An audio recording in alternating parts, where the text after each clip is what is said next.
Bienvenidos a Infortambo Podcast. En esta primera temporada les traeremos todo el CEL LATAM a sus oídos, así que solamente pónganse cómodos y disfruten del mundo de la lechería.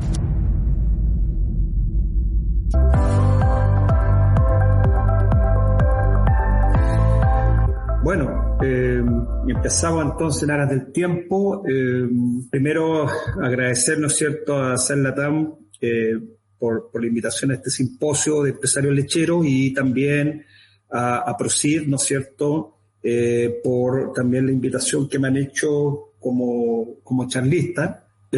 Bueno, el tema, como yo le había puesto, cómo evitar pérdida económica en época de elevados precios de insumos, realmente el tema y el título realmente me lo cuestiono porque ¿por qué tenemos que evitar pérdida económica solamente cuando están elevados el precio de los insumos? Yo creo que el concepto de evitar pérdida económica debe ser en cualquier momento, sea con precio elevado, sea con precio bajo de insumos, etcétera, etcétera. Así que yo quiero que con esta charla quede el concepto de un manejo eficiente y de cómo evitar pérdidas involuntarias y voluntarias que nos permitan, ¿no es cierto?, tener una mejor eficiencia y una mejor rentabilidad.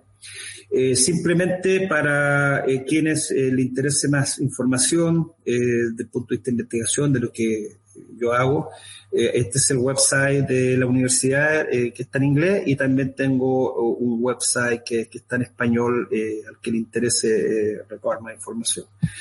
Bueno, vamos viendo el tema mismo, ¿no es cierto?, que nos trae, que es, bueno, producir leche de calidad y también preñar a las vacas y por ende, ¿no es cierto?, ser eficiente y tener rentabilidad. Para eso aquí tenemos todos los factores que inciden, ¿no es cierto?, en esta producción de leche, donde una genética obviamente que hemos decidido y que es importante, la vamos a considerar y la vamos a tener que expresar haciendo un buen manejo en términos de lo que es el fenotipo, ¿no es cierto? Y eso tiene mucho que ver la nutrición y el ambiente, y a su vez acompañada con la época del año. De ese punto de vista, lo que es ambiente y época del año, el cow comfort, ¿no es cierto?, el confort de la vaca hoy en día, hoy por hoy, es un tema, un hot topic que se dice acá en todo Estados Unidos y en todo el mundo. El que no entiende ese concepto, mejor que no se dedique a producir leche. Si no le damos un confort a la vaca, olvídense, la vaca se va a enfermar, ¿ya? Y le podemos dar aminoácidos protegidos, como se habló en las presentaciones previas, muy excelentes presentaciones de ambas, Juan y Guillermo. Así que, claro, si la vaca no tiene un buen confort, está con estrés calórico, por ejemplo, no sacamos nada con darle aminoácidos protegidos porque obviamente ese volumen va a estar alterado y no vamos a tener ese balance que Guillermo decía. Por otro lado, todo lo que manejo está hecho por las personas. Y si no tenemos los recursos humanos suficientes, no los tenemos bien preparados, entrenados, obviamente nada de esto va a funcionar. Así que ese es el concepto que hay que tener. Entonces, cuando enfrentamos vacas de alta producción, da lo mismo pastoreo, da lo mismo también vaca estabulada, porque dentro de pastoreo también tengo un grupo de alta producción y aunque den menos leche que a lo mejor de un rebaño estabulado, pero siempre vamos a tener grupos de alta producción. Y son los animales que vamos a tener, ¿no es cierto?, con mayor pérdida de condición corporal. Son animales que van a presentar quizás la mayor incidencia de problemas clínicos y principalmente problemas de tipo metabólico que están muy asociados y por ende van a tener afectada también la fertilidad. Entonces, frente a eso, vamos a este esquema, ¿no es cierto?, que nos va a explicar cómo, ¿no es cierto?, tenemos la vaca preparto, y después tenemos la vaca que va a estar pariendo y los primeros 10, 20 días que es la vaca posparto, y sabemos que esta es la vaca en transición y que para mí y para todos los que están produciendo leche van a estar de acuerdo conmigo que es el periodo más importante de todo el ciclo productivo de la vaca.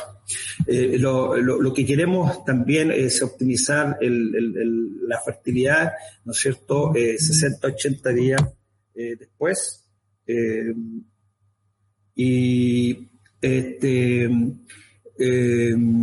Lo que viene aquí es que estos primeros 10 días ocurren muchos desórdenes del posparto, como son hipocalcemia, hipomagnesemia, retenciones, metritis, mastitis, etcétera. Si tenemos muchas enfermedades en este periodo, les pido que no se preocupen de lo que está ocurriendo aquí, váyanse acá, porque el problema está ocurriendo en su preparto, si tenemos incidencia elevada de estas enfermedades. Así que enfóquense directamente en el preparto, porque el problema lo más probable es que viene de ahí, porque es el que va a estar determinando los primeros 10 días. Así que hay que entender que la lactancia parte acá y no parte en el parto mismo. Si no preparamos bien a la vaca, vamos a tener problemas. Por otro lado, está demostrado que estos animales con enfermedades, ¿no es cierto?, con eventos clínicos, van a tener menos fertilidad, sin lugar a dudas. Y aquí es interesante porque muchas veces 3 meses después de esto no logramos la tasa de preñez, queremos culpar al inseminador, queremos culpar a otros factores y no nos recordamos que hace 3 meses atrás la vaca sufrió muchas enfermedades y por ende, ¿no es cierto?, la memoria es frágil, ¿no es cierto?, tenemos que entender que tenemos que tener un posparto sano, de lo contrario lo vamos a pagar con infertilidad, independiente que tengamos el mejor sistema de detección de celo e independiente que tengamos el mejor inseminador, la concepción lo más probable es que no se va a lograr porque una vaca con retención o con metritis va a tener un útero que no está sano, que no va a estar apto para recibir un embrión. Así que entendamos ese concepto y para eso entonces tenemos que monitorear en todos los periodos, tanto preparto como el parto mismo, el posparto y todo el periodo de ciclo productivo de la vaca. Por lo tanto, este periodo de transición se caracteriza por tremendos desafíos físicos, metabólicos, inmunitarios y hormonales que la vaca debe experimentar desde la gestación tardía a la lactancia temprana. Y tenemos ese gran desafío cómo, ¿no es cierto?, enfrentamos esta situación. Algunas de las adaptaciones, la vaca preparto simplemente a veces la miramos, no es productiva porque no está dando leche y nos olvidamos de ella y tenemos que recordar que en esa vaca hay un feto adentro que está creciendo y que está creciendo en forma exponencial, está creciendo en una forma muy acelerada y por otro lado ese feto ocupa espacio y por lo tanto la vaca deja de comer o empieza a disminuir el consumo de materia seca porque el rumen se achica producto del espacio que está ocupando el feto. Por lo tanto aumentan las demandas de glucosa, empieza a movilizarse grasa en forma aceptable unos pocos días antes del parto y también empiezan a aumentar la necesidad de calcio, tanto para el feto como para después el calostro mismo, ¿no es cierto?, y el inicio de la lactancia. Entonces no es un periodo inerte, por decirlo así, es un periodo muy activo fisiológicamente, lo que pasa, claro, no está dando leche la vaca, ¿ya? Por lo tanto, los desafíos que tenemos que enfrentar es el balance energético negativo que está ocurriendo, vale decir, la vaca empieza a movilizar grasa porque no es suficiente con lo que come para poder cubrir los requerimientos de producción. También los desbalances minerales, dentro de eso el calcio, pero no olvidemos los otros minerales que ya fueron mencionados, el fósforo también, el magnesio. También hay un balance proteico negativo, vimos que muchas veces la vaca recurre a la proteína para poder sintetizar glucosa, que dijimos que es importante para lo que es la producción de leche, la lactosa en la glándula mamaria. Por otro lado tenemos el social y el confort de la vaca que nunca debemos olvidar, debemos manejar esa parte social, ya que va a estar asociado a lo anterior, y el estrés oxidativo que muy bien lo explicó Guillermo, me pareció muy didáctico la forma que lo presentó. Y todos estos desórdenes metabólicos se van a asociar a la inmunosupresión típica que presenta este animal. Por lo tanto, es un periodo de muchos desafíos, de grandes desafíos que tenemos que trabajar bien, tenemos que hacer bien las cosas.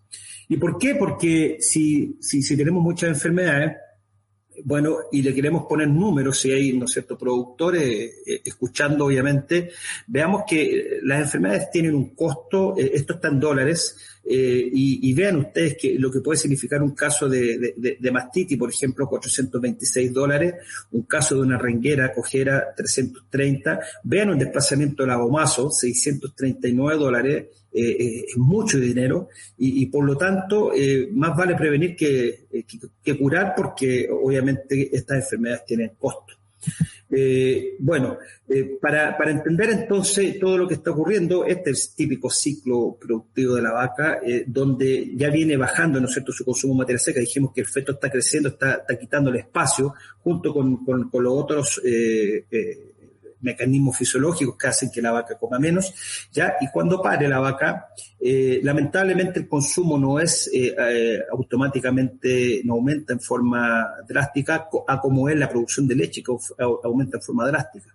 Por ende, ¿no es cierto? Fíjense que la vaca en su pic de producción está recién comiendo la mitad de lo que es capaz de comer. Y por lo tanto, la vaca, la única manera que tiene para poder lograr este pic de producción es recurrir a las reservas corporales, ¿no es cierto?, a la condición corporal, para que pueda, ¿no es cierto?, complementar ese bajo consumo que aún tenemos. Entonces es importante que la vaca pueda venir comiendo más antes del parto. No da lo mismo una vaca que pare comiendo 11 kilos que una vaca que pare comiendo 14 kilos. Esos 3 kilos extra o el kilo extra que tiene la vaca preparto le va a permitir, ¿no es cierto?, mejorar su consumo posparto en forma mucho más rápida. Entonces, bueno, tenemos esta condición que ojalá sea una vaca de condición 3,5, no sea una vaca obesa, que va a significar que una vaca obesa come mucho menos y por lo tanto va a movilizar mucho más grasa, y eso lo vamos a pagar con hígado graso, como se mencionó, y posteriormente lo vamos a pagar con infertilidad, producto de las enfermedades que van a aparecer como la cetosis y también como desplazamiento del omaso, por ejemplo. Entonces, para eso vamos a ir a lo práctico, en términos racionales, un programa nutricional apropiado que nos permita, ¿no es cierto?, enfocar estos desafíos en forma eficiente. Y vamos a partir con el más importante, número 1, alimentos de buena calidad, tanto en términos, ¿no es cierto?, organolépticos, la calidad intrínseca nutricional, como también la calidad de lo que significa cómo manejamos alimentos, cómo lo almacenamos. Y vamos a ir desarrollando el resto como muestreo rutinario para poder trabajar bien con estos alimentos y poder utilizar bien los programas de formulación. Tenemos que alimentar lo recomendado, lo que dice el computador, que la vaca tenga acceso a la comida, que la forma de entrega, ¿no es cierto?, estratégicamente horas de entrega, espacios de comedero y la parte social, y finalmente cómo podemos minimizar pérdidas de stock, que son las pérdidas, como le llamamos en Chile, el robo de hormiga que ocurre en algunas partes. Lo mismo aquí, esas pérdidas finas que a la larga sumamos al final del año, significa mucho dinero. Entonces partamos por alimentos, ¿no es cierto?, de calidad, y cuando hablamos de calidad, primero hablemos de cómo estamos almacenando estos alimentos y que tiene que ser de forma adecuada.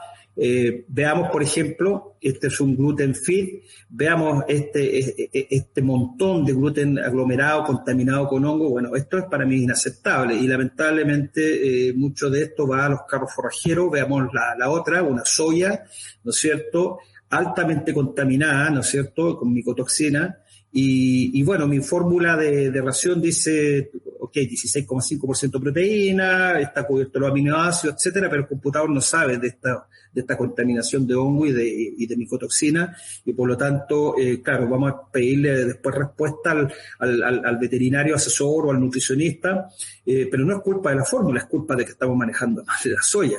Entonces, esto es inaceptable, el estar, ¿no es cierto?, dando estos insumos que están mal almacenados. Estos son fotos reales, entre paréntesis, de predios en Chile, y bueno, vean esta situación, esto no puede ocurrir. Lo mismo, maíces que altamente contaminados con hongo, ¿no es cierto?, y que van a tener micotoxinas. Pues puede tener muy buen almidón, 75%, pero si esto va con micotoxinas, no me va a servir de nada ese almidón, porque a la larga voy a estar enfrentando vacas enfermas y matando vacas también. Lo mismo, en almacenaje, detalles tan finos como el no limpiar, ¿no es cierto?, un cubículo donde se guarda el alimento después de que queda vacío. O sea, toda esta acumulación pequeña va a hacer que vamos a tener alimentos contaminados. Por lo tanto, algo tan simple como limpiar, ¿no es cierto?, cuando queda el cubículo vacío, es muy importante. ¿Cómo hacer buenos silos, ¿no es cierto?, silos altamente contaminados, mal hechos. Lo mismo acá, silos de pradera altamente contaminados, productos que a lo mejor no hubo una buena compactación, lo que ustedes quieran, pero esto está muy contaminado con micotoxina y tampoco nos va a permitir expresar esa dieta que hemos hecho en el computador. Por lo tanto, uno de los puntos, hongo y micotoxina, estas sí son reales. Hay gente que no cree todavía, es como gente de acá en Estados Unidos que todavía no cree en la vacuna o en el virus, ¿no es cierto? Hay gente que todavía no cree que las micotoxinas pueden ser reales y que afectan el hígado, los riñones, pueden afectar el tracto reproductivo, etcétera. Lo triste de esto es que existen más de 200 micotoxinas y solo conocemos unas pocas, conocemos 8 o 10, imagínense las otras 190 si no sabemos de ellas. Entonces, más vale prevenir que curar, evitemos la formación de hongo. Las que más conocemos, aflatoxina, fumonicina, tricoteceno, etcétera, y la pregunta del $1.000.000, el uso secuestrante, sí me parece bien, pero cuando el alimento va altamente contaminado, lamentablemente los secuestrantes no van a ser suficientes, es una cosa de lógica. Si yo doy 40 gramos de secuestrante, pero esto va altamente contaminado, quizás esos 40 gramos de secuestrante no van a servir de mucho, o van a servir hasta un cierto porcentaje, pero de ahí en adelante no va a ocurrir un efecto positivo. Entonces, hicimos un estudio hace tiempo atrás, comparamos rebaños del sur de Chile, 8 rebaños, de la zona centro-sur 17 y de la zona central 14, y vimos, ¿no es cierto?, un típico rebaño del sur de Chile a pastoreo, con los raigras y uno de la zona central, un muy buen rebaño de la zona central, Fundo Las Águilas, en donde tomamos muestras de alimentos para ver un simple levantamiento de cantidad de micotoxinas presentes.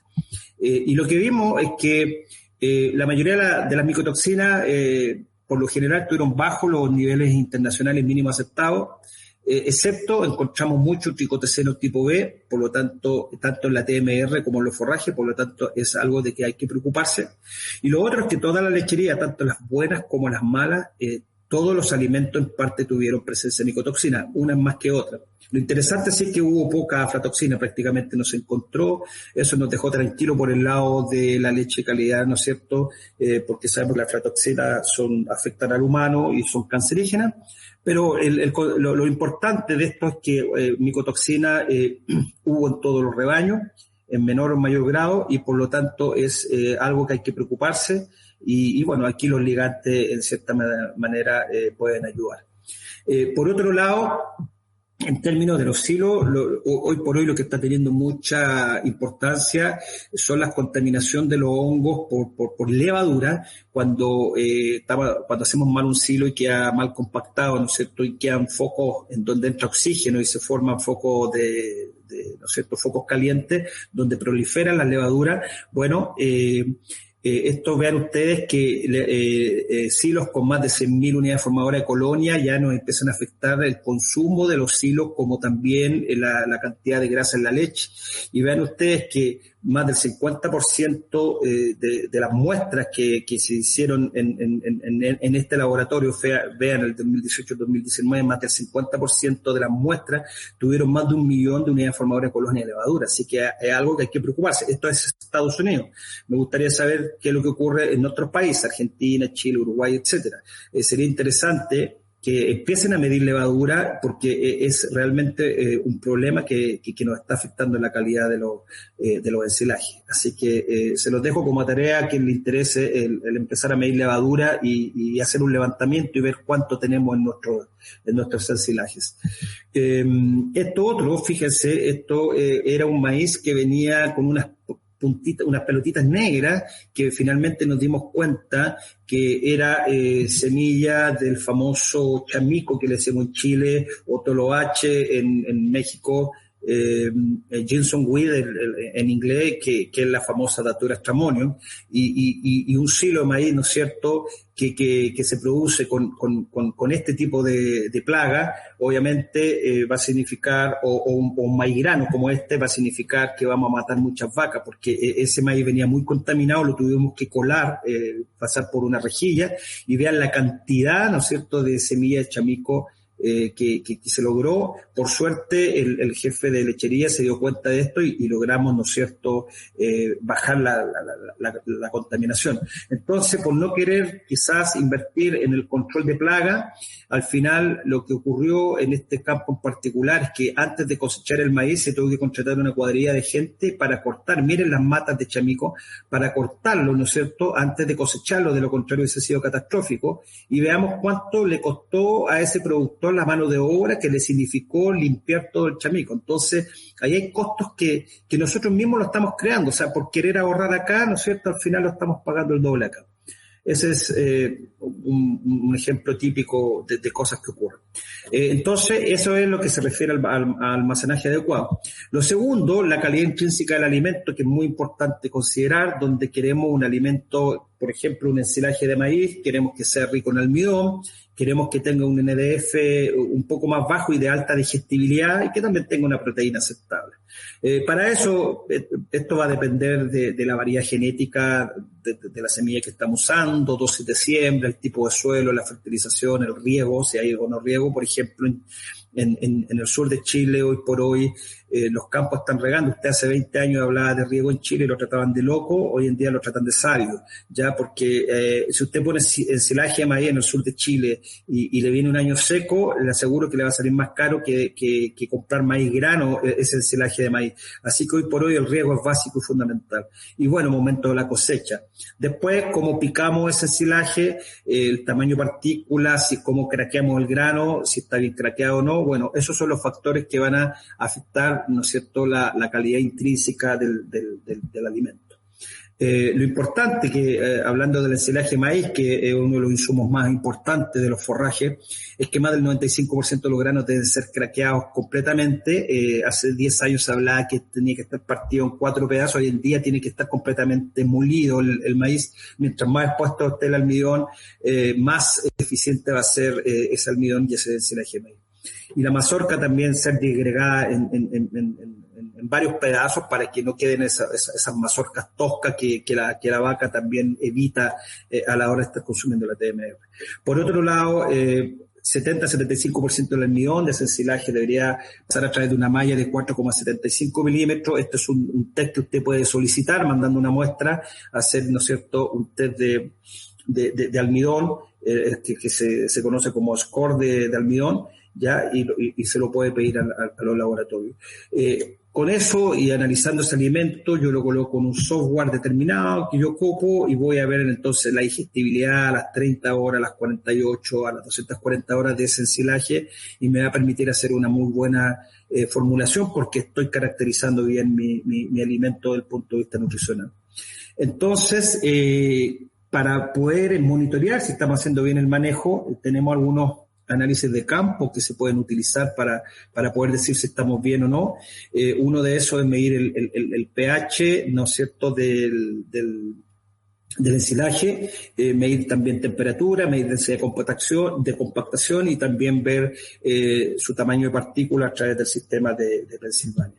En lo que se refiere al pH, algo tan simple como papel pH, podemos ver si estos son 2 silos de maíz. Vean esto, un silo con pH 5 es inaceptable, es un silo muy mal conservado, lo más probable es que sea butírico y lo más probable es que esté muy contaminado, versus uno que debería ser de 3,5, 3,8 el pH, eso nos dice que es un silo que está bien preservado. La temperatura también, comparar la temperatura de la cara expuesta versus la temperatura interna, ojalá que no haya más de 4 grados Celsius de diferencia, esto está en Fahrenheit aquí, pero si vemos que dentro del ensilaje tenemos 19 grados, la cara externa 15, estamos bien. Si la diferencia es mayor y si la temperatura interna es mayor a 67 Fahrenheit o 19 o 20 Celsius, es porque estamos con un silo poco estabilizado, de mala calidad. Para eso podemos ocupar tecnología un poco más avanzada, pero que está asequible hoy en día, esto infrarrojo, y ver los focos calientes, que nos significan que es un silo de mala calidad en términos, esta parte, vean ustedes, en términos de que le ha entrado oxígeno, esto de estar lleno de levadura, y si está caliente más aún va a afectar a la vaca su consumo, y si la vaca no come, como decían anteriormente, no va a haber, ¿no es cierto?, un rumen funcional y no va a haber leche en forma eficiente. Así que vean este silo, cómo está destapado, expuesto al oxígeno. Obviamente eso es inaceptable y aquí hay mucho dinero en términos de lo que son los ensilajes de maíz. Sin embargo, podemos ver otras características. Ven ustedes un silo de muy buena calidad en la forma en cómo se está trabajando, un silo de pared de concreto, prácticamente mínimas pérdidas en sus partes laterales. Aquí tenemos un silo un poco de menor calidad, vemos la superficie que está un poco contaminada y puede haber sido producto de algún tipo de cubierta que no fue la aceptable, o nos ocupó un aditivo que permitiera perder, que no permitiera esta pérdida, ¿no es cierto? Comparemos cómo trabajamos la cara expuesta a los silos, o sea, si se trabaja con una fresa, que le decimos nosotros, que salga parejo, versus con horquetas que me está formando, ¿no es cierto?, orificio y que va a permitir la entrada de oxígeno. Obviamente hay una gran diferencia, o sea, cosas que son tan simples de entender, pero a veces cuesta más allá llevarla a la práctica. Para eso, bueno, también tenemos que ver lo que se refiere a densidad de compactación para evitar, ¿no es cierto?, que el silo, ¿no es cierto?, entre en oxígeno y tenga focos calientes. La idea es tratar de buscar una muy buena compactación. Con esta herramienta podemos medir, ¿no es cierto?, el grado de compactación, que en el caso de un silo maíz se busca que hayan entre 230 a 260 kilos de materia seca por metro cúbico, y para el caso de la alfalfa esa es la cantidad. Y bueno, aquí tenemos el ejemplo, un rebaño de la zona central de Chile, un muy buen silo, ¿no es cierto? Vean el grado de compactación y muy bien trabajado, vean la superficie, prácticamente mínimas pérdidas. Acá hay muchos millones de pesos o miles de dólares que están invertidos, por lo tanto en este forraje se tiene que tratar de hacer lo mejor posible en ese sentido. Vemos que no hay focos, ¿no es cierto?, que signifiquen contaminación, etcétera, así que esto es un muy buen silo de la zona central. También poder ver tamaño partículas es importante, si quisimos el bien picado, ¿no es cierto?, con la malla superior en el sistema de Pensilvania. Olvídense de esta, porque hoy por hoy la tercera malla es de 4 milímetros y esta es la antigua, la que era más fina. Pero bueno, vámonos a la partícula más tosca, que ojalá el silo tenga entre 3 y 8%, que no tenga más de 8%, porque muy, muy grande también va a significar que el animal va a empezar a seleccionar, ¿ya? Así que es un poco la idea, poderle hacer una malla Pensilvania, tanto el ensilaje de maíz como a un enilaje de alfalfa. Aquí están, digamos, los valores que se solicitan. Y en el caso de un silo de maíz también, lo que decíamos, el pH ojalá no más de 4, aquí sale entre 7 a 4,2, pero ojalá sea 4 a menos de 4, con una buena producción de ácido láctico, también acético, y vean 0% de ácido butírico. Si su silo de maíz tiene mucho ácido butírico, más de 0,5, eso significa que es una muy mala conservación, eso le va a afectar el consumo de sus vacas, porque el ácido butírico es de muy mal olor, es muy fuerte y por ende es un muy buen indicador de calidad de silo. Así que un silo maíz debería tener 0% de ácido butírico y también menos de un 10% de nitrógeno amoniacal como porcentaje de la proteína cruda. Entonces, ¿por qué es perjudicial una mala conservación del silo de maíz? ¿Y por qué ocurre este calentamiento, estos focos calientes? Bueno, van a haber pérdida económica, donde esto va a estar reflejado porque hay una menor calidad nutritiva del ensilaje. Por otro lado, el animal no lo va a comer si viene caliente, va a disminuir el consumo de materia seca, y por otro lado, si va a estar contaminado con hongo y micotoxina y levaduras, que era lo que les mencionaba, bueno, obviamente la calidad de este ensilaje no va a ser aceptable y vamos a tener pérdidas muy considerables. ¿Okay?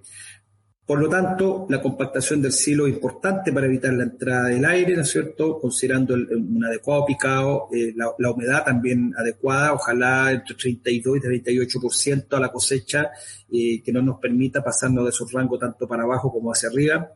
Y lo otro es cómo ir trabajando la cara expuesta, que ese es uno de los principales errores que enfrentamos, ¿no es cierto?, en nuestros países, que es la cara expuesta, que ojalá nos vamos comiendo 20 a 30 centímetros en profundidad del silo. Eso es importante porque nos va a servir para calcular el ancho del silo. Y les pongo un pequeño ejemplo. Una lechera de 700 vacas que le vamos a dar 20 kilos de, ¿no es cierto?, de silo de maíz, que equivale a 14.000 kilos al día. Dijimos que en un metro cúbico deberemos tener 250 kilos de materia seca. Este silo asumamos que tiene un 35% de materia seca, eso equivale a 4.900 kilos de materia seca.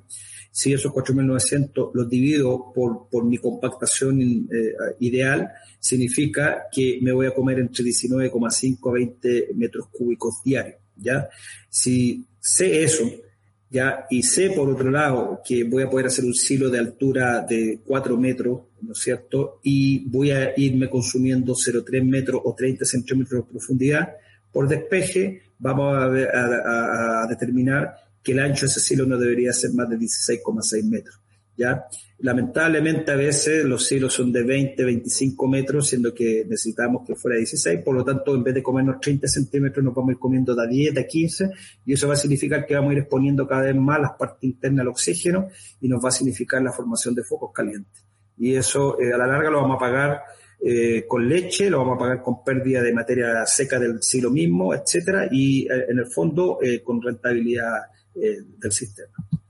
Les decía el procesamiento de silo maíz, del score de procesamiento de silo maíz, que tiene que ver con el almidón, ya, y que esto se puede mandar a hacer a los laboratorios que tienen la metodología que nos da del otro mundo y nos va a permitir ver cuánto almidón está disponible para los animales. Por lo tanto, un ensilaje, por ejemplo, que es alto en almidón, y si logramos hacerlo, puede ahorrar mucho dinero. Les quiero poner un ejemplo. Vean ustedes que en la medida que tenga más almidón y en la medida que ese almidón sea más digestible, hay una relación positiva bastante interesante entre esa digestión del almidón y la producción de leche.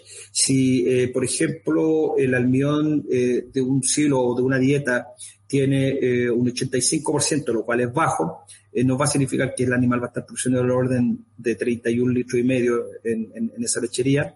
Si logramos mejorar la digestibilidad de ese almidón a un 95%, vale decir menos de 5% de almidón en la feca, que es un indicador, vean que podemos saltar de 31 litros fácil a 32 y medio, 33 litros. Estamos hablando de 1,5 litros de diferencia. Por lo tanto, medir almidón en feca nos puede decir en cierta medida cuánto estamos perdiendo. Y se acepta hoy en día que el almidón en feca no debería ser más de un 5%, y hoy por hoy también se habla mejor que no sea más de un 3%. Vale decir, si mi almidón en feca es menos de un 3% es porque estoy bastante bien.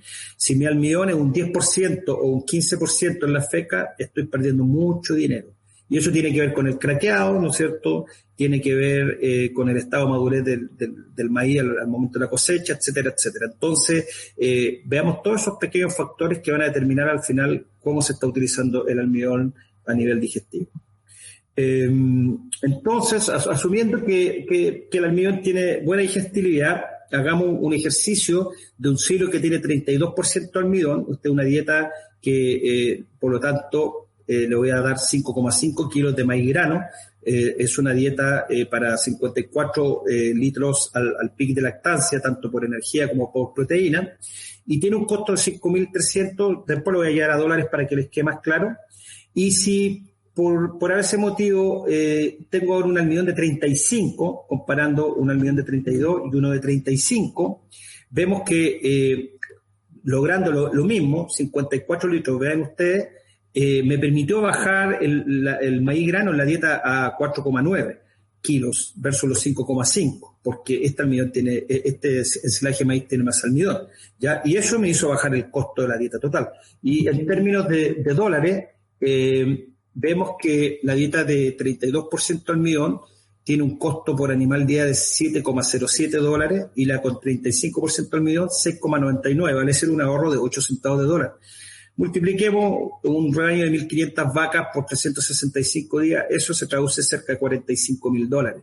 Si usted cree que $45.000 no es plata, bueno, estamos hablando un idioma diferente, porque realmente para mí es mucha plata, si es que con el mismo esfuerzo logro entonces producir un silo de maíz con 35% en vez de 32%. Así que aquí se ve bien el impacto de un muy buen silo en términos de calidad y de su almidón.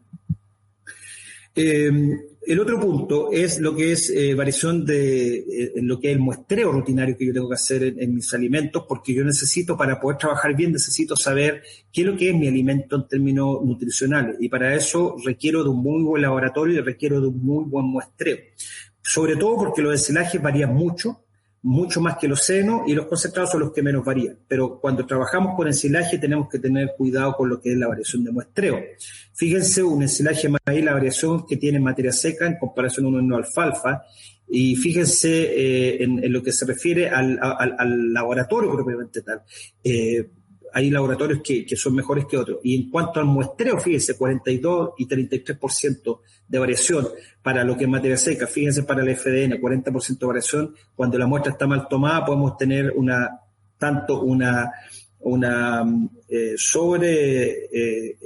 expresión del NDF o vamos a estar subestimando el NDF. Entonces, ¿cómo tomar una buena muestra? Por ejemplo, vean ustedes aquí este uncilo, en que si yo tomo una muestra ahí, y esto es proteína, va a tener esto es ensilaje de alfalfa, esto va a tener 24% proteína, si lo tomo de ahí 17, 23, etcétera.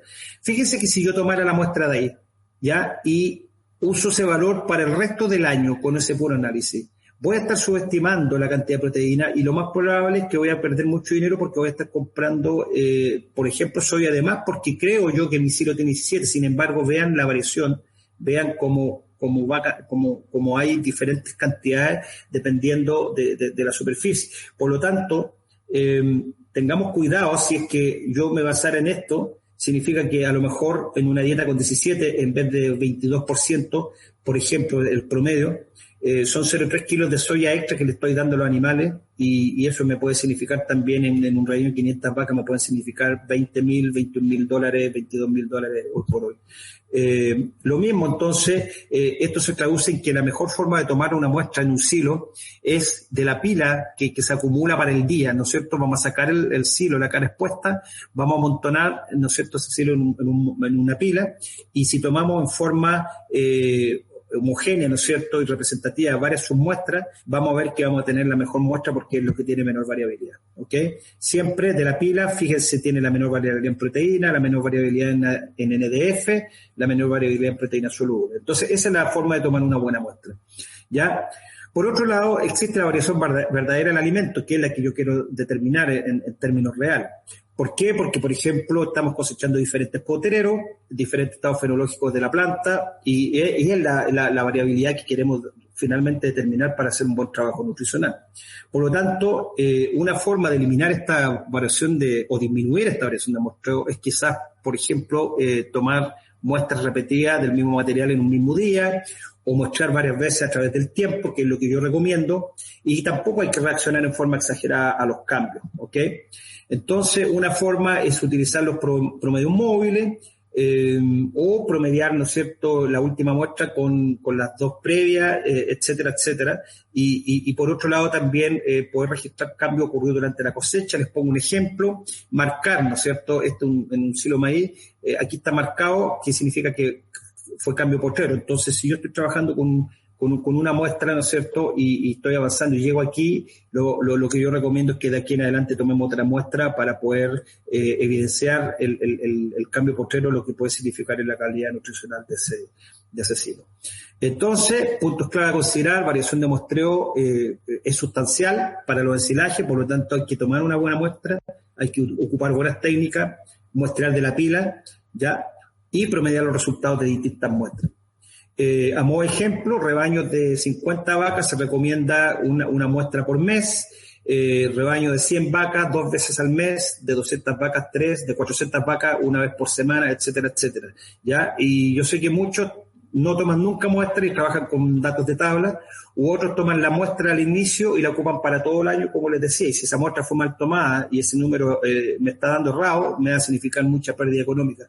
Por lo tanto, este es lo que se recomienda a nivel de Estados Unidos.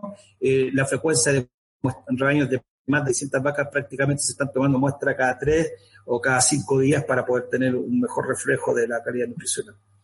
Entonces, ya tengo ese análisis, lo coloco en mi programa, hago la dieta, puede ser muy buena dieta, ¿ya?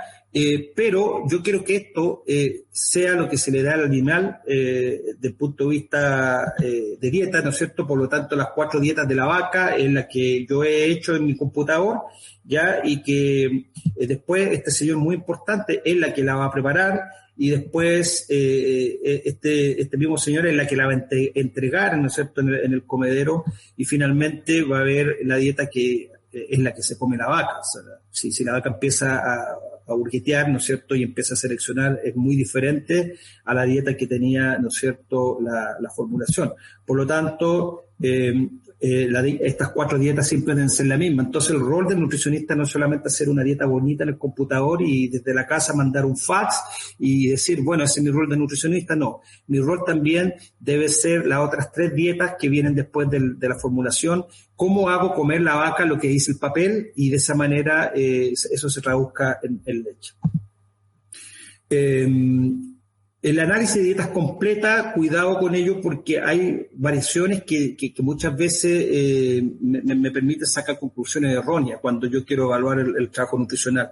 Hay mucha variación a lo largo del comedero de las TMR, hay variación en la entrega diaria y variación en la forma en que se muestrea y de los ingredientes. Entonces, tengamos cuidado porque cuando, por ejemplo, tenemos TMR en que en el 95% de las muestras la materia seca puede tener menos de un 5% de error, pero fíjense el FDN. El FDN puede haber un 17% de las muestras que tienen más de un 10% de error. Entonces, el usar el análisis de la TMR como un indicador no es justo. Vean los minerales. Tienen un gran margen de error. Entonces, utilizar una muestra de TMR para evaluar la nutrición mineral no es justo desde el punto de vista del nutriente mineral. Entonces, aceptable es un margen de error de hasta 5%. Y si quiero evaluar materia seca en la TMR, con una muestra basta, pero si quiero medir proteína cruda, voy a tener que tomar 2 muestras. Y si quiero FDN también en duplicado, 2 o 3 muestras. Y minerales, hay un alto margen de error, así que por lo tanto, no se basen en análisis de TMR para evaluar si los minerales están bien aportados o no. En cuanto al acceso a la comida, tiene que estar siempre disponible al regreso a la ordeña. De esa manera la vaca permanece parada y aprovechamos el tiempo para que se cierre el esfínter del pezón. Por lo tanto, es importante que esta comida sea fresca y se arrime varias veces al día con acceso permanente. El comedero siempre tiene que tener comida, ¿ya? Y tiene que estar distribuido en forma uniforme. Por ejemplo, veamos esta situación. Esto es inaceptable. O sea, vacas que están con un comedero de esta forma y supongamos que estén media hora sin comida, eso va a significar mucho dinero. Por ende, ¿no es cierto?, es un detalle que hace la diferencia. Y por eso Estados Unidos hoy por hoy en la parte de recursos humanos ha gastado mucho esfuerzo en el concepto de que hay que a la vaca darle, ¿no es cierto?, siempre la posibilidad de tener alimento. Esto no es aceptable que la vaca, ¿no es cierto?, ya no tenga comida, no le alcanza para llegar con su cuello aquí, por lo tanto esto hay que estarlo empujando. En Estados Unidos por hoy, en el rebaño grande, cada 40 minutos se le está acercando la comida a las vacas. Hay un tipo que está contratado a las 24 horas o 2 turnos para simplemente estar acercando comida de todos los grupos, ¿ya? Puede ser también un sistema automático, pero en rebaños grandes esto es mucho más caro, pero bueno, este es un sistema que se ocupa mucho porque esto no es bueno, ¿ok? Entrega de comida, si son 3 ordeñas, por lo general dar 3 veces también, ojalá entregar el 40 en la mañana. No quiero dar recetas, estas son filosofías, ¿no es cierto?, que ocupa cierta gente, yo creo que nadie tiene la verdad absoluta, pero el concepto es que haya siempre comida fresca después del ordeño, ¿ya? Y que la entrega sea rápida, no más de 5 minutos de variación en la entrega. Esto nunca debe ocurrir. Esto fue una lechería, ¿no es cierto?, de Estados Unidos, en que yo vi esto, yo dije, bueno, vendrán en 5 minutos. Bueno, esto estuvo vacío durante 1 hora, ¿ya? Eso es inaceptable. Y los cazacabezas estaban cerrados, ¿ya? Y se demoraron casi 1 hora, 1 hora y media en alimentar este lado del galpón. Estas vacas más inteligentes están comiendo del residual, pero esto es algo que nunca debería pasar. Preocuparse de otros factores como espacio de comedero y densidad animal, ¿no es cierto? No olvidarse que la vaca de transición es la más importante, por lo tanto la densidad animal no debería ser más del 85%, vale decir, si en el corral preparto me caen 100 vacas, no meter más de 85, y lo mismo en el grupo posparto. También tener el concepto de tener un grupo posparto es importante, y también mantener la vaquilla separada de las vacas. Finalmente, para ir terminando, ¿no es cierto?, minimizar pérdidas de stock, que es lo que se conoce acá en Estados Unidos como shrink. Para eso podemos utilizar programas computacionales que nos permiten, ¿no es cierto?, disminuir las pérdidas tanto en las cargas como en las descargas en el carro forrajero. Un buen almacenaje, como veíamos al inicio, el clima, ¿no es cierto?, tener, ¿no es cierto?, consideración del clima y de algunas plagas que nos pueden afectar, y evitar entonces hongo y forraje húmedo, y también usar romanas de precisión. Yo creo que muchos de ustedes han enfrentado situaciones de incendios de galpones, lo más probable por un maíz, ¿no es cierto?, con menos de 87% materia seca, húmedo, o un forraje, ¿no es cierto?, húmedo, que combustionó y se prendió y bueno, quemó todo el galpón. Bueno, esos son los pequeños detalles que hacen la diferencia, ¿ok? Conviene a lo mejor tener un mejor sistema de almacenaje cuando estamos hablando de alimentos caros, ¿no es cierto?, sobre todo los aditivos, que son muy caros, ¿no es cierto? Estos aminoácidos protegidos que se hablaban pueden costar del orden de $8 a $10 el kilo, entonces tener cuidado en mantenerlo en un buen ambiente y protegido de las situaciones del ambiente y del clima. Por lo tanto, si estamos trabajando con cosas finas y caras, a lo mejor tener diferentes fuentes de aplicación, de diferentes silos metálicos que permitan irlo agregando al carro forrajero. Plagas, pájaros, ¿no es cierto?, que si vemos son miles de pájaros que se comen un granito de maíz, bueno, puede ser mucha la pérdida y por lo tanto hacen la diferencia. Los racunes, ¿no es cierto?, o los mapaches, estos son reales en un campo que tuvimos contaminación con feca y orina en los racunes y tuvimos un brote de salmonela en las vacas y también, se cayó la producción casi 2-3 litros del rebaño. O ratas, ¿no es cierto?, que también pueden transmitir leptospirosis y están comiendo también parte del alimento. Así que control de plagas también son importantes a considerar. Si estamos ocupando aditivos caros, ¿no es cierto? Yo les decía, $10 que cuesta un producto, ¿no es cierto?, un aminoácido protegido.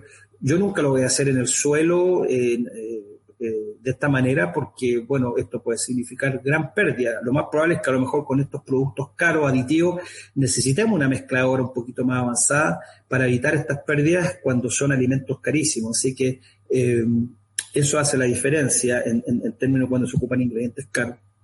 Los recursos humanos lidian con el 55% del costo de producción, por lo tanto tenemos que entrenarlo, el entrenamiento es fundamental, necesitamos precisión y consistencia por parte de ellos, en términos de que trabajen bien de la entrega del alimento para un 4% residual, no más que eso.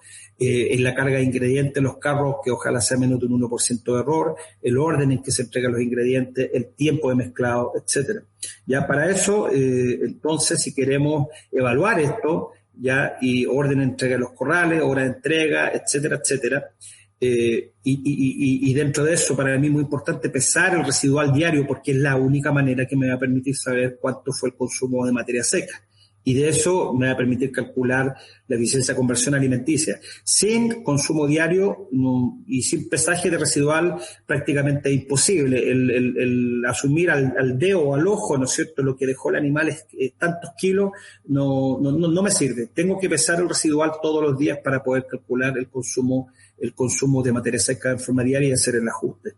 ¿Ya? Entonces, si quiero precisión, bueno, tecnología la tenemos, los carros forrajeros con romanas, ¿no es cierto? Tenemos los software que nos permiten decir cuánto hay de variación en términos de precisión, 91%, siendo que las 3 entregas anteriores habían sido 99%, pero algo pasó aquí, ¿ya? Y fíjense acá la precisión bajó a 45,6%, tenemos el nombre del forrajero que estaba mezclando, entonces esto nos permite, no como para amenazar y decir al forrajero, oye, estás mal y te voy a despedir, sino tratar de ayudarlo para que mejore, ¿no es cierto? Fíjense en esta otra situación, hay un 20% más de carga de un insumo, el mismo forrajero, lo que en plata puede significar eran 12.900 pesos y él dio 14.400, hay un 1.500 de diferencia y bueno, esto nos permite ayudar a tomar decisiones, ayudar a preparar al trabajador, ¿no es cierto?, a entrenarlo, a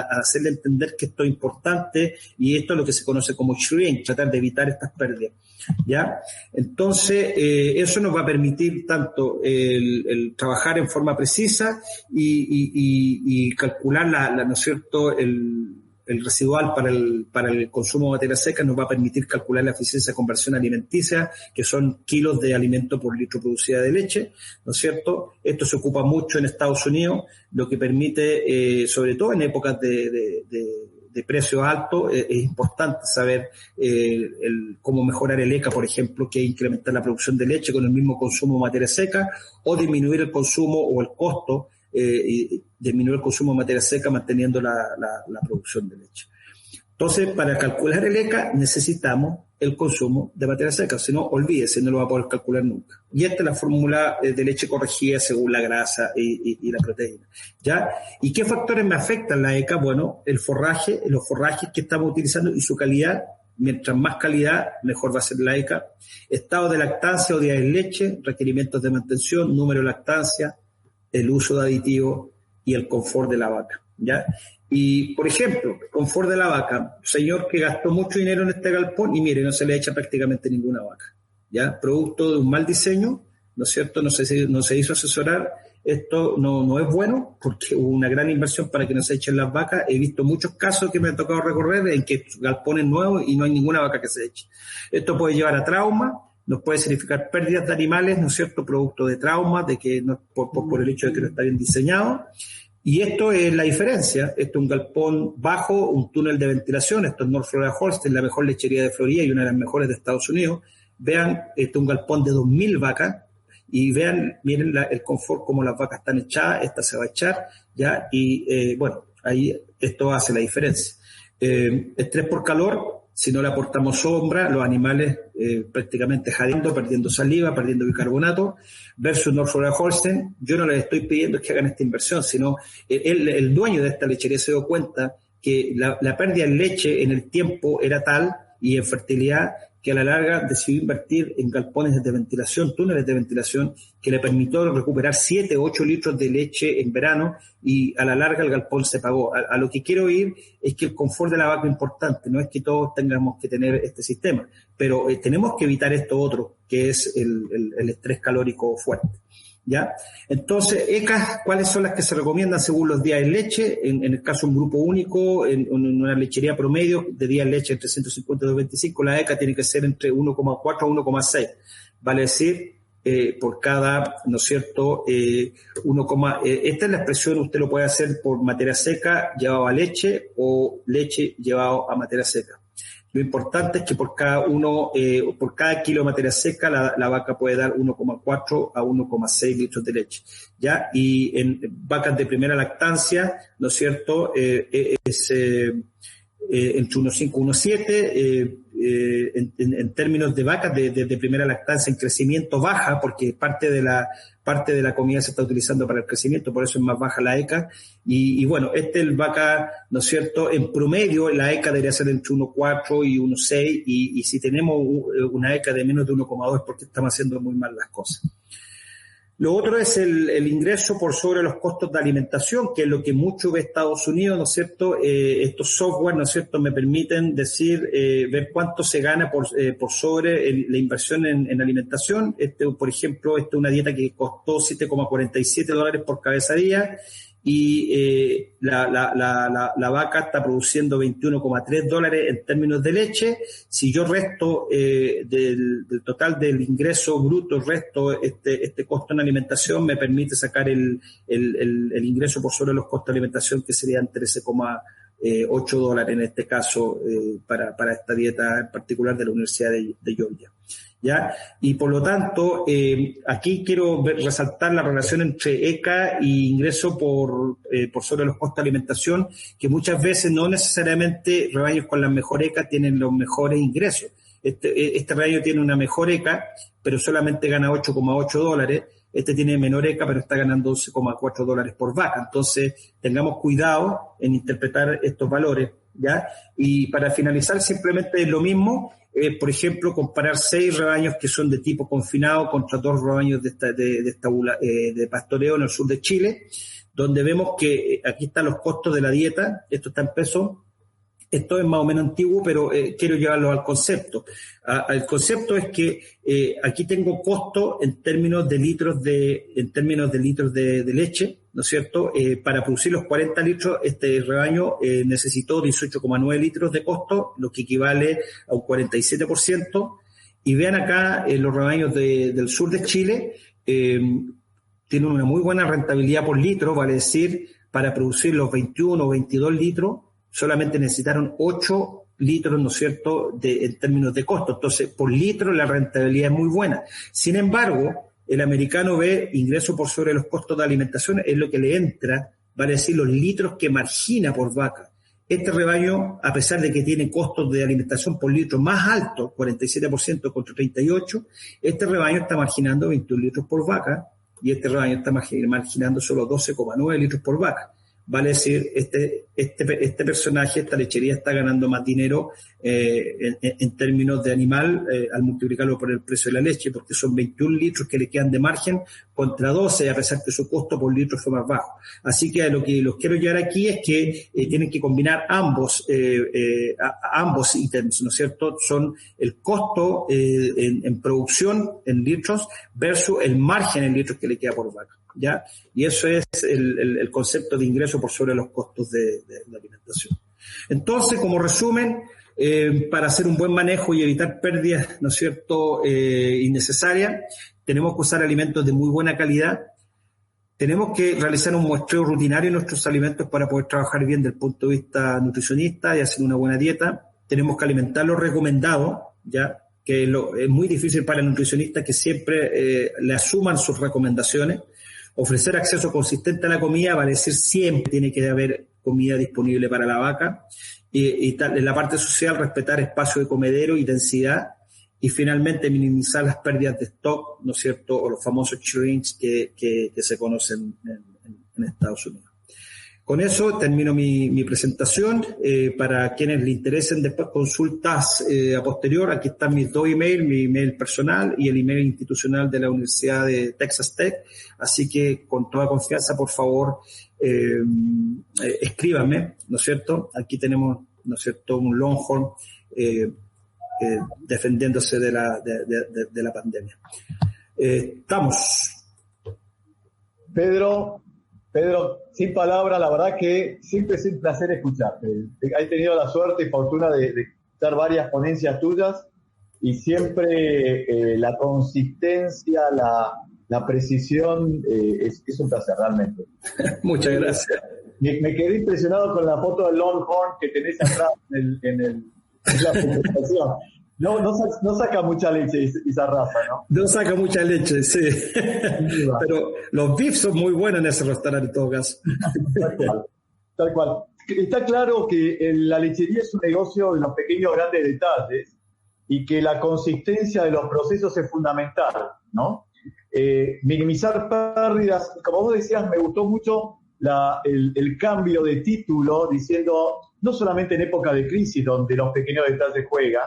Claramente los pequeños detalles juegan en la época de crisis minimizando las pérdidas económicas, pero maximizando los ingresos en los momentos de bonanza, ¿no? Eso está claro.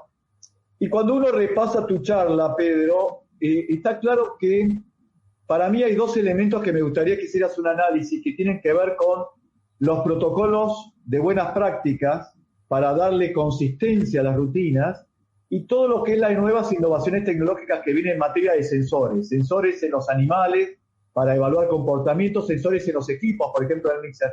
¿Qué tanto pueden ayudar para reducir la brecha de aquellos establecimientos que están alcanzando niveles de eficiencia de conversión, como vos decías, margen el libre de litros de alimentación, con el resto, con el promedio?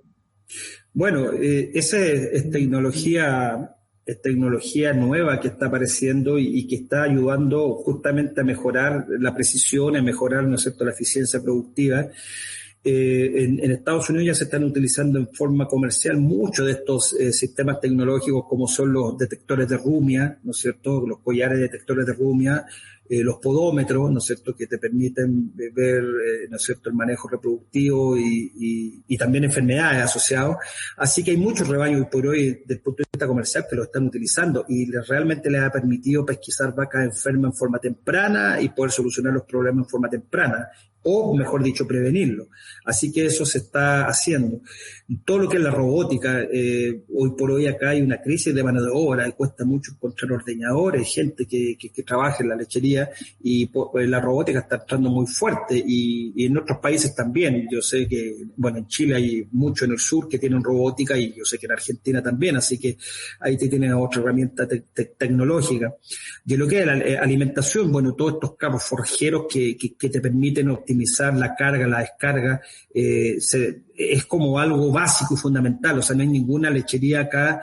Tú sabes que los rebaños están disminuyendo en número, pero están creciendo en tamaño. Ya tenemos las mismas 9 millones de vacas en Estados Unidos, pero con mucho menos rebaños. Entonces, son rebaños de 1.000, 2.000, 5.000 vacas.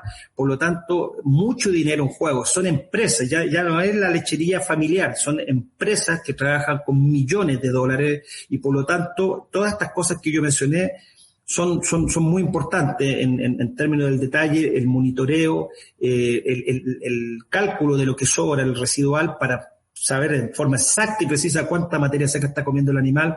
Es algo que se hace todos los días, es parte de la rutina. No sé si te respondo. No, perfecto, Pedro. Y completando justamente que venía con la segunda pregunta, hay muchas preguntas puntuales en términos, por ejemplo, de comparar, digamos, el mejor silo, si el silo embolsado es mejor que el bunker, en términos de silo de pastura, pero estoy tratando de ir a lo estratégico, ¿no? Para aprovecharte, digamos. El mejor silo, el que está mejor hecho, y listo. Ya si es bunker o si es bolsa, me da lo mismo, pero el concepto es lo mismo. Si en un bunker logra evitar, ¿no es cierto?, la entrada de oxígeno, logras compactar, logras ocupar aditivos, logras taparlo con plástico rápido, lo hiciste. Y lo mismo en la bolsa, ¿ya? Así que el mejor silo es el que está mejor hecho, y se acabó. Entonces, ¿cuál es el mejor método? Yo sé que unos pueden favorecer uno versus otro, pero yo he visto silos bien hechos en ambos sistemas y silos mal hechos en ambos sistemas también, así que el concepto es el mismo. Hay que hacer bien el silo, y ahí están las herramientas para poderlo lograr. Pedro, vos sabés que yo soy muy futbolero y te voy a hacer una pregunta para que la claves en el ángulo. Ok. Digamos, una participante, Mariela, dice, si cuentas con un alimento que no es de buena calidad, la erraste en el picado, la erraste en el embolsado, ¿hay herramientas que se pueden utilizar para disminuir el impacto que esto tiene en la calidad de la dieta y en la producción, por ende? Sí, es como cuando ya está el animal enfermo y hay que tratarlo, ¿no es cierto? Prevenir es mejor que curar, ¿no es cierto? Y bueno, si ya el alimento está mal hecho y bueno, si está putrefacto no hay nada más que hacer, ¿no? Yo no le voy a dar ese alimento a los animales, o si está muy butírico. Pero si, por ejemplo, está pasado en materia seca, hay ciertas, por ejemplo, a lo mejor alternativas, hoy en día hay unas enzimas que se están agregando a los carros forrajeros que justamente ayudan a disgregar la fibra antes de que llegue al rumen, y en ese sentido eso pudiera ayudar si es que hay un silo que está medio pasado en términos de materia seca y su digestibilidad de fibra no es buena. Pero nuevamente, la idea es tratar de evitar llegar a ese alimento de mala calidad, porque hoy por hoy, digamos, es mucho dinero el que está disponible. Una de las cosas que hacemos muchas veces cuando el alimento no es de la mejor calidad, bueno, tiramos al sacrificio a la pobre crianza y se lo vamos a la crianza, ¿no es cierto? Pero no por eso, pues, igual podemos afectar la crianza y lo vamos a pagar después cuando esa vaquilla sea vaca, pero una forma a lo mejor es darle ese alimento a la crianza y bueno, tener que recurrir a comprar otro alimento, lo cual me va a significar mucho más dinero. Así que, nuevamente, para mí, prevenir es la solución y hay que hacer bien las cosas. Prevención, consistencia. ¿Qué mensaje le darías a los que nos están escuchando en Latinoamérica? Vos sabés perfectamente, hablabas que en Estados Unidos la dinámica de los establecimientos son menos, cada vez más grandes, muy pocos explican prácticamente la mitad de la producción. En Latinoamérica, afortunadamente, la tasa de consolidación es mucho menor que en Estados Unidos, en Europa, pero sin embargo existe de alguna manera una aprensión, un miedo de que hay que buscar la escala para ser competitivo. ¿Qué mensaje le darías a los pequeños o medianos productores que nos escuchan en términos del camino de la eficiencia o de la consistencia para justamente no llegar a ese vaticinio o esa condena? Sí. Bueno, lamentablemente, claro, esta economía de escala maldita que le digo yo, porque claro, justamente estos rebaños de tipo familiar, lamentablemente que han ido desapareciendo, es triste porque todo lo que es la vida rural, ¿no es cierto?, que quizá acá se quiere privilegiar, hoy por hoy acá en Estados Unidos cuesta mucho encontrar gente que trabaje en el campo, los hijos de los lecheros se van a la ciudad, no quieren seguir ordeñando vacas, etcétera. Entonces, claro, los que son rebaños chicos, que obviamente van cuesta arriba porque la economía de escala los afecta, compran más caro que los grandes, es terrible, a mí me descoloca. O sea, ¿por qué el grande tiene que andar comprando? Claro, al grande le hacen la rebaja por el volumen y al chico tiene que pagar el coste, ¿no es cierto? Es como cuando uno pide préstamo al banco, el que gana más dinero tiene más acceso al crédito que el que gana menos. Yo creo que este es el mundo de cierta injusticia, por decirlo así, porque los pequeños productores se ven afectados a mayores precios, a menor precio de la leche, porque también se paga por volumen de leche, entonces al final al pequeño productor le pagan menos por el precio de leche, entonces ya tiene que partir con una mochila más pesada que el grande. Entonces no tiene la misma tecnología, claro, cada vez se le complica más. ¿Qué le puedo decir? Ánimo, aliento, tratar de hacer bien las cosas, esforzarse al máximo en términos de los conceptos, ¿no es cierto? Si va a ser un silo chiquitito, pero que lo haga bien picado, bien compactado, bien cubierto, ¿ya? Y de esa manera tener un silo de buena calidad y de esa manera poder ahorrar. Pero lamentablemente la economía de escala lo mata en términos de que tiene que salir a comprar más caro y le pagan menos por su leche. Así que es muy injusto, es muy triste, me da mucha pena. Te voy a hacer la última pregunta, Pedro, agradeciéndote. La verdad que quedan muchas preguntas, pero bueno, digamos, por respeto a los horarios tenemos que cerrar. La eficiencia de conversión es un indicador de eficiencia, valga la redundancia, no muy utilizado en los planteos pastoriles en Latinoamérica. ¿Vos crees que es adaptable a los modelos pastoriles o exclusivamente a los sistemas intensivos? Cuesta calcularlo porque cuál es el consumo de materia seca, cuesta mucho desde el punto de vista del pastoreo lograr ese cálculo. Sin embargo, tenemos otros indicadores en pastoreo que nos pueden ayudar más y, por ejemplo, la producción de leche por litros de leche por hectárea, ¿no es cierto?, que es lo que se ocupa mucho en Chile, ¿no es cierto?, es ser muy eficiente en lo que es carga animal y productividad de materia seca y, por lo tanto, litros de leche por hectárea quizás es uno de los mejores indicadores que hoy por hoy se ocupa a nivel de pastoreo. Así que hay otros indicadores que en el fondo es el mismo concepto, ¿ya? Y que indirectamente es también un indicador de eficiencia de conversión alimenticia, ¿ya? Pero eso, por decirte algo, el que más se utiliza a nivel de pastoreo. Gracias por llegar hasta aquí. Los esperamos en un próximo episodio. Recuerda que con InforTambo Podcast te acercas al mundo de la lechería a través de tus oídos.